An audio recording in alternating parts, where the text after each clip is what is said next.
എല്ലാവരും പറയായിരുന്നേ ഇതിപ്പോൾ 2-3 മണിക്കൂറായല്ലോ നമ്മൾ ഈ ഷാലോൺ ടി വി കണ്ടുകൊണ്ടിരിക്കുന്നത്. ഇനിയിപ്പോൾ എന്തെങ്കിലും കഴിക്കാമെന്ന്. ഈ ചിക്കൻ്റെ പോക്കൻ്റെ ഒക്കെ സ്മെല്ലടിച്ചിട്ടേ എനിക്കൊട്ടും പറ്റണില്ല.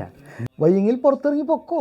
അയ്യോ അതല്ല ഡാഡി, നമ്മളിപ്പോൾ ഇവിടെ 50 ദിവസം നോമ്പൊക്കെ എടുത്തില്ലേ ഈസ്റ്ററിൻ്റെ. മാത്രമല്ല നമ്മൾ വൈകിട്ട് ഇവിടെ ഈസ്റ്ററിൻ്റെ കുർബാനയൊക്കെ കണ്ടില്ലേ.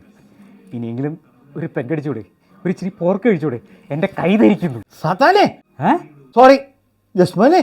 എന്തോ എടാ 12 മണി ആവാണ്ട് ഈസ്റ്റർ ആവില്ല. കർത്താവ് ഇപ്പോഴും ഉയർത്തിട്ടൊന്നുമില്ല. അങ്ങനെ ഇപ്പോഴും കുരിശിൽ തന്നെയാണ്. ഈ സമയത്ത് തന്നെ നിനക്ക് കള്ളുപിടിക്കാനല്ലേ? ചെകുത്താനാണെന്ന് എന്നെ കൊണ്ട് ഈ കാര്യങ്ങളൊക്കെ പറയിക്കുന്നത്. അല്ല അത് പിന്നെ മിണ്ടരുത്. നീ കണ്ടില്ലേ എൻ്റെ അമ്മയും ഭാര്യയും 2 പേരും എന്നിട്ട് അവിടെ നിന്ന് ധ്യാനിക്കുന്നത്? അയ്യോ ധ്യാനമല്ല, പാവങ്ങൾ തളർന്നുറങ്ങിപ്പോയതാ. മിണ്ടരുത്. 12 മണി.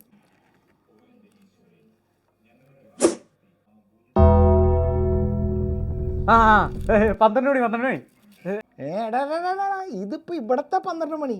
നാട്ടിലിപ്പോൾ വൈകിട്ട് 5:30 മണി ആയിട്ടുള്ളൂ. അതിന് എടാ എൻ്റെ യേശു മലയാളിയാണ്. അങ്ങോട്ട് ഇപ്പോഴും കുരിശുമില്ല. ഇന്ത്യൻ സ്റ്റാൻഡേർഡ് ടൈം നാട്ടിലത്തെ 12 മണി ആകുമ്പോഴാണ് യേശു ഉയർത്തെഴുന്നേൽക്കുള്ളൂ. ഇപ്പോൾ ഇവിടെ വെളുപ്പിന് 6:30 മണിയാവും. ഓനെ വാല് നോക്കണം.